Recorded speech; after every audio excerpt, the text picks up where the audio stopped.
Mga bagay na ginagawa ng isang lalaking sobra kang minamahal. Okay? Mga kamamay, kung ikaw man ay nagdududa ngayon, ikaw ay nag-iisip kung totoo bang mahal ka ng isang lalaki, well, sa video ito mga kamamay, isi-share ko sa inyo yung mga sign o yung mga bagay na ginagawa ng isang lalaki para lang masabi mo na totoong minamahal kanya. Wag natin masyadong patagalin pa to mga kamamay. Kung ano nga ba yung mga bagay na ginagawa ng isang lalaki para masabi mo at malaman mo na totoo kanyang minamahal, eto yung number 1. Ginagawa niya yung mga bagay na gusto mo. Yes mga kamamay, ganyan ng isang lalaki. Basta sa paraang alam niya na sasaya ka at magiging maligaya ka, gagawin niya ito para sa iyo. Okay? Ano ba yung example nito?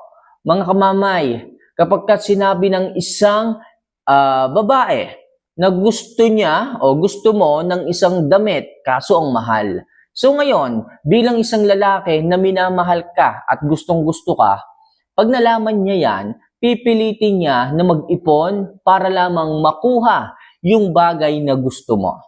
Okay? For example naman, meron kang gustong puntahang lugar, kaso wala ka ring pera. O kaya naman, ang daming yung inuunang bayaran, kaya hindi nyo mabigyan ng focus na mapuntahan yung isang bagay o yung isang lugar na yon. Bilang isang lalaki, gagawa niya ng paraan, hindi man ngayon. Siguro sa anniversary ninyo o itatapat niya yon sa masaya o sa unforgettable na petsa na meron kayo. Anniversary, birthday mo, o kung ano pa man, basta gagawa niya ng isang lalaki para mapasaya ka lang. Kaya bilang isang babae na nagdududa sa pagmamahal ng isang lalaki, yan yung mga bagay na kailangan mong makita sa kanya. Ginagawa niya yung mga bagay na gusto mo. Kahit nga yung mga request mo, magpabili ka sa kanya, okay, sabihin mo lang na gusto mo ng McDo, sabihin mo lang na gusto mo ng mangga, pipilitin niyang makapag-provide para lang maibigay sa iyo. Lalong-lalo na kung ang mga yan ay babago pa lamang na nanliligaw, babago nyo palang nakikilala. Pag dinalihan nyo ng ganyan, sinabihan nyo ng ganyan, sigurado ako, malalaman nyo kaagad na gusto kayo ng isang lalaki o malalaman nyo kaagad na may nararamdaman sa inyo ang isang lalaki. Pero pakiusap lang mga girls, kung sa tingin nyo o nasa-sense nyo na may gusto sa inyo ang isang lalaki, huwag nyo naman sanang abusuhin. Huwag nyo naman sanang hingan. Baka mamaya dahil lang sa nalaman nyo na gusto kayo ng isang lalaki, gagawin mo, bili mo naman ako ng McDo, pwede bang makahiram ng pera? Bibigyan ka niya ng pera. Pauutangin ka niyan kahit wala ng balikan. Pero sana naman, alamin nyo rin yung hangganan. Alamin nyo rin yung kahihiyan kapag nalaman nyo ng ibang tao. Huwag nyo sanang samantalahin. Sa madaling sabi, huwag nyo sanang abusuhin. Pero ito yung number 1 tips ko sa inyo, lahat ng bagay na gusto mo at alam niyang makakapagpaligaya sa iyo, maaari niyang gawin yon para sa iyo. Number 2, palagi kanyang pinupuri. Yes, mga kamamay. Ang isang lalaking may lihim, o sabihin na natin kahit hindi lihim, sabihin natin ipinararamdam ang pagmamahal sa inyo, lagi kayo niyang pinupuri. Lagi kanyang sinasabihan ng magaganda mong katangian. Pag nakita ka niyan, sasabihin niyan sa iyo, good morning, ang ganda mo naman. Lahat napapansin ng isang lalaki maganda sa iyo. At the same time, mga kamamay, parang wala yung makitang pangit sa ugali mo o sa karakteristik mo. Halos lahat ng nakikita sa iyo ng isang lalaking mahal na mahal ka at gustong-gusto ka ay maganda. Okay? Kahit pangit ang ugali mo o kahit toxic ang ugali mo, sasabihin yan maganda. Okay? Ano pa yung magaganda mong ugali, di ba? Yun yung masasama. Para pagdating sa kanya, nagiging maganda pa rin hindi niya makita. Ganyan nagnabubulag ang isang lalaki. Pagdating sa isang babaeng kinahuhumalingan niya, lahat ng bagay, lahat ng katangian ng isang babae nagiging maganda pagdating sa isang lalaki. Kaya mga kamamay, kung ikaw ay madalas pinupuri, sinasabihan kang maganda, sinasabihan kang mabait, kinakamusta ka, okay? Lagi kang binibiro-biro, ibig sabihin lang yan, mahalaga ka sa isang lalaki o mahal ka ng isang lalaki. Number 3, abot-abot ang pag-aalaga niya sa iyo. Oo mga kamamay, ang isang lalaki ganyan. Kapag ka meron siyang minamahal, iniibig, gustong-gusto na babae, abot-abot ang pag-aalaga, ang pagmamahal. Paano? Eh syempre, kapag ka malayo ka sa kanya, i-message ka niya, i-chat ka niya, tatawagan ka niya. Anong sasabihin? Kamusta ka na? Kumain ka na ba? Kamusta ka na? Okay ka lang ba? Lagi yung nangangamusta. Inaalam niya kung ano ba yung status mo, ano ba yung kalagayan mo. Kasi ayaw niya na mapasama ka o ayaw niya na malaman niya na hindi ka okay. Okay? Sabihin mo sa kanya na may sakit ka, sobrang mag-aalala yan. Sabihin mo sa kanya na hindi ka pa kumakain, baka ipagdala ka pa niya ng pagkain dyan sa bahay niyo.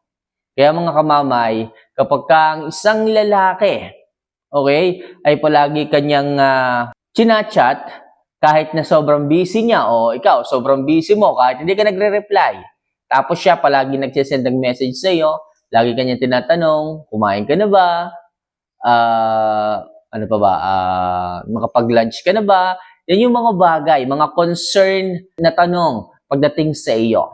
Kaya mga kamamay, kung nafe-feel mo ang isang lalaki ay parang maalaga sa iyo. Kung nafe-feel mo ang isang lalaki ay palagi niyang tinatanong ang kondisyon mo, kalagayan mo, at sinisigurado niya na okay ka, sabihin nun, concern siya sa iyo. Malaki ang pag-ibig niya sa iyo. Mahal na mahal ka ng lalaki na yon. Kaya isa yung sign mga kamamay na ang isang lalaking yan ay gustong-gusto at mahal na mahal ka. Okay? So next, madalas kanyang bigyan o regaluhan ng mga maliliit na bagay. Yes, mga kamamay. Magugulat ka na lang, wala namang okasyon, hindi mo naman birthday. O pagka mag-asawa na kayo, wala namang araw na dapat i-celebrate. Pero bakit ganon? Nagbibigay siya ng mga maliliit na bagay, kagaya ng regalo, kagaya ng pagkain, o kung ano pa mang mga simpleng bagay na makapagbibigay ng ngiti sa iyo. Okay? So kapag ang isang lalaki ay ganyan, mabait sa iyo, kaso hindi naman niya yung ginagawa sa ibang mga kaibigan niyang babae, tanging sa iyo lang. Okay? So ang isang lalaki ay minamahal ka. Ang isang lalaki ay gusto ka. Kaya mga kamamay, kung ang trato sa iyo ng isang lalaki ay binibigyan ka ng mga bagay na okay, na hindi naman dapat ibigay. Okay? So sabihin niya, regalo lang to, wala naman to sa kanya. So, kapag ganyan mga kamamay, isa yung sign eh. Kapag nagbigay siya ng isang bagay sa iyo, sign yon na gusto ka ng isang lalaki. Sign yon na gusto niyang makapasok sa buhay mo. Okay? So, kapag ang isang lalaki ay ganyan, mabait sa iyo, nireregaluhan ka, confirm yan mga kamamay. Malaki ang gusto sa iyo ng isang lalaki, gusto niyang makilala ka pa, gusto niyang makipagkaibigan, at dyan, sa paraan na yan yung nakikita niyang way para makapasok siya sa buhay mo. Kaya ang payo ko lang sa iyo, girl, ang payo ko lang sa iyo, kamamay, kilatisin mo, kilalanin mo, alamin mo ang background ng maayos, hindi yung masisilaw ka sa pwedeng ibigay na material na bagay sa iyo ng isang lalaki. Huwag naman sanang dadating na baka perang ibigay sa iyo. At ayaw ko rin na malaman sa ibang tao na mukha kang pera dahil lang sa mga ibinibigay niyang salapi sa iyo. Hanggat maaari, maging high value woman kayo mga kamamay. Hanggat maaari, kausapin niyo ng maayos yung lalaki kung bakit may ganito, kung bakit may ganyan. Okay, sabihin mo sa kanya, hindi mo naman kailangan magbigay ng ganito para lamang makilala ako. Okay, baka kasi sabihin ng iba, sinusuhulan ka. Baka kasi sabihin ng iba, mukhang pera ka. Kaya mga kamamay, kung gusto nyo na malaman na ang isang lalaki ay malaki ang gusto sa inyo, yun nga, malalaman nyo yan sa pamamagitan na pagbibigay niya ng regalo sa inyo o yung mga bagay na mga pagpapasaya sa inyo.